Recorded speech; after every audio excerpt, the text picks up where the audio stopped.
Welcome back, everybody. This is Eric and Chad here at Moss Pawn and Gun, and today we have another Gun Gripe episode for you. What are we talking about?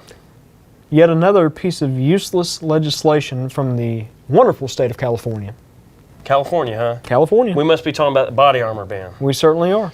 Well, guys, you know, this thing is just really getting to me, how all of these Democrats out of California keep coming up with all this legislation to try to strip you of all your freedoms. So, you know, first they want to take your firearms, then they want to limit magazines, and they want to do all this crazy crap with guns. Now they want to take passive defense away. Now they want to take passive defense away. So it's just crazy when you look at the wording. Just hang on a second. Let me read this to you. I know I got my cell phone on here, but let's see. Republican Mike Honda, a Democrat. Republican Mike Honda. Representative Mike Honda. I'm sorry. You can't be both in this. Yeah, you can't be both. My bad. No. Let's see. Well, you know, I don't read so well. Mike Honda, a Democrat out of San Jose, California, has announced legislation that would block civilians from accessing military-grade body armor to prevent criminals from using them in gun battles with law enforcement. So, you know, I've been thinking about like how to talk to you guys about this and how to make any kind of sense out of it. And I've come to the conclusion that you have to understand, you have to read between the lines. Okay, he says, to prevent criminals from using them in gun battles with law enforcement. What he really means is you're a criminal already, just by implication. Mm-hmm. Okay, you're a gun owner, so you're already a criminal. You just don't know it yet. Pretty much. I mean, that's the way we are seeing. You're a criminal.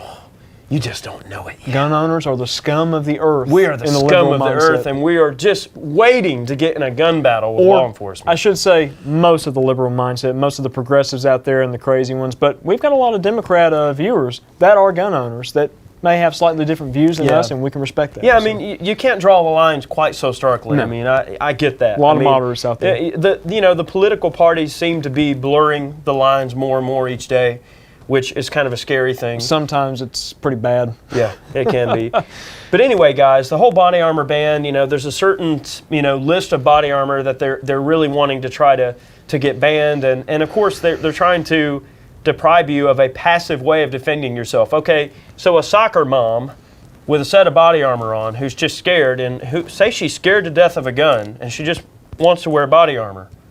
So that person shouldn't wear body armor. Why? I mean, it just doesn't make any sense. And when I heard about this, I was so surprised because, you know, we do a lot of, videos on body armor. You guys have probably noticed we've done torture testing on various types of body armor. We got some body armor we did from ar500armor.com. We did some from Jeremy over at Spartan Armor Systems. And, you know, all of the different types of body armor withstanding. Okay, at the end of the day, okay, so say some politician says you can't have body armor. Well, how are they they can't control that. I mean, how can they control, okay, what are they going to ban AR-500 steel? So I can order a sheet of AR-500 and cut out a freaking plate and put it in a carrier. I mean, so what? Hell, even simpler than that, you can grab one of the doors off your wood stove and that would suffice. You know? I just don't get it. You know, where their thinking is. I mean, so they're saying military-grade body armor. I'm assuming that they're referring to, you know, highly compressed composite, you know, polyethylene, space-age stuff, or what? Maybe, but I mean, there's really no specification as far as what they're referring to. But I mean, in the K-pods, I mean, what's in the K-pod? Level 2, level 3?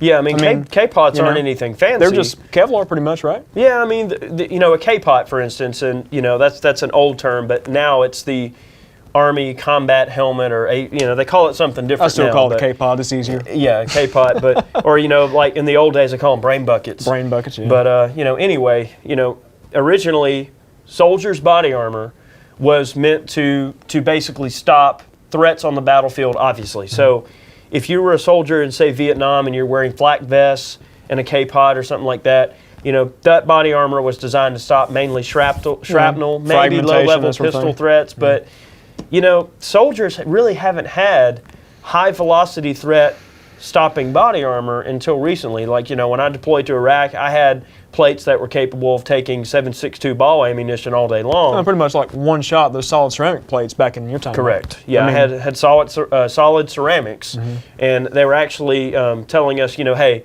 don't drop them because they'll crack, they'll break. They're fragile, but they take a lot of impact force, and they dissipate it into the plate, and it just pretty much breaks apart, but they're good for like one hit. Shot. You know, one shot. You don't want to get shot again, but I mean, a lot of the higher end armor nowadays, I mean, you got level 3 and level 4 plates that are a ceramic, like polyethylene laminate, and they'll take multiple hits. I mean, as you could see, like from the Spartan Armor Systems video, I mean, that level 4 plate took several hits from 30-06. It did. You know, but not only that, I mean, you've got, like what we were talking about earlier, like soccer mom. Okay, well, in today's kind of fearful nature of sending your kids to school and not knowing if there's going to be some kind of crazy shooter that goes into the gun-free zone, okay, with a firearm, okay, and starts, you know, to shoot up the school or whatever, you know, do you have panels that are available to you to stick in your kid's backpack or whatnot? And, I mean, we saw those would stop .357. They're rated up to .44 Magnum,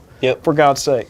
So you can stuff one of those in your kid's backpack and maybe feel a little bit more at ease when you send your kids off into the unknown nowadays. Well, yeah, I mean, the thing that gets me is, you know, these guys that want to ban body armor and they want to do all this and that, they don't understand that, I mean, AR-500 is just AR-500. It's just a plate. You can't prevent the whole industrial complex from using a commonly available metal. Well, AR-500 is used in a variety of different purposes, not just armor or not up armor. The major industry that AR-500 steel is used in is the mining industry. It is an AR for abrasion resistant, and 500 is the actual hardness of the steel.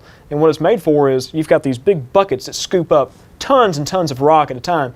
A soft steel, that thing would just wear out. It's just like plow points, you know, on the farm. I mean, if they're not a hard grade steel, they're just going to wear down. I mean, that friction's just going to tear them apart.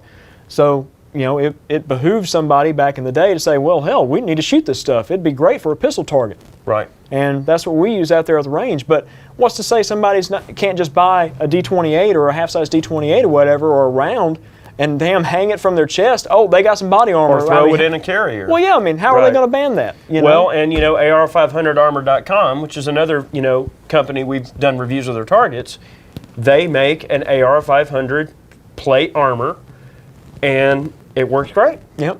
And it's cheap. And, I mean, what can you say? Well, it's kind of a special product. I mean, it's got an anti-spalling coating on it, so, you know, obviously you're not going to get hit with fragments after, you know, a projectile actually penetrates the soft protective layer and whatnot, hits that armor plate and spalls out. Sure. But I mean, the same can be said for you know, cheap rhino lining and a regular plate from like Shoot Steel. Maybe. You know, I mean, you might be able to get the same effect, but I mean, who's to say? But how are they going to regulate that? Right, but that's the whole that's the whole crux of the biscuit is how do you regulate that? I mean, and all this talk about, you know, magazine restrictions and magazine bans, that's what gets me. How can the thought police go, oh, ooh, you've got that magazine there that holds more than such and such shots? It's all mind power. You're an evil person. You're an evil doer because you have a 30-round magazine. You're an evil doer because you wear body armor. And we got a customer who we got a customer who's in New Jersey right now, and he's basically buying a bunch of magazines from us, and we're pinning them for him to 15 rounds per New Jersey law.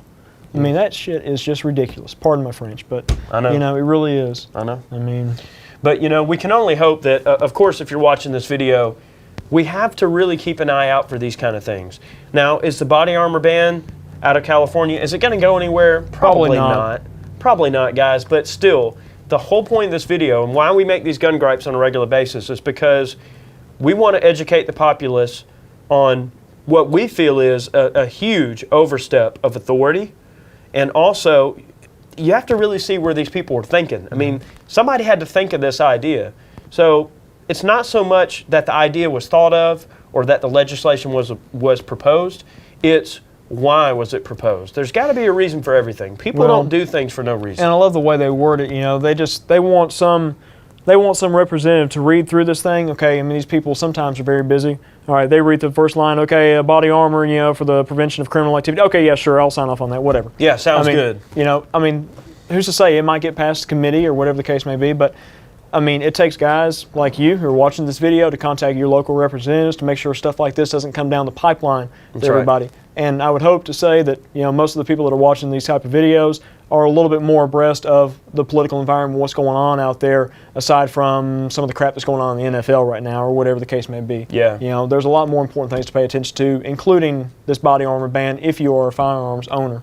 So, yeah. It's important because, guys, they know that if they can ban something like body armor, then they can go after other things. Like it's almost like if you give them an inch, they take a mile, and that's why we have to be concerned about the mindset that these people have when it comes to these types of ideas, because these ideas are just, they're not conducive to, in my opinion, a fair society. I mean, because trust me, that these politicians, if they ban body armor for us, you better believe all their security detail and their law enforcement and their military, they're going to have the latest and greatest body armor, while little peon you, oh, screw you, you have to take a cast iron skillet and that's going to be good enough or whatever. It's not going to do a whole lot of good. But yeah, you know. so guys, think about that, and that's why we make these videos, because, you know, just like Barry would want me to say, you know, we always have to really watch out for what these people in Washington are coming up with, because they're, more times than not, it seems that they don't have your best interest in mind. Yeah, you got to keep an eye on the man. You got to keep an eye on the man, because believe me, he's thinking of ways to screw you. Yeah.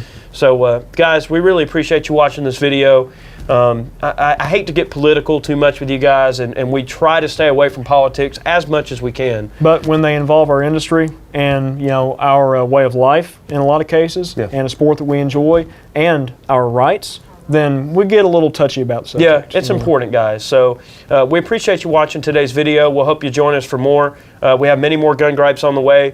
Thanks for watching. We'll catch you next time.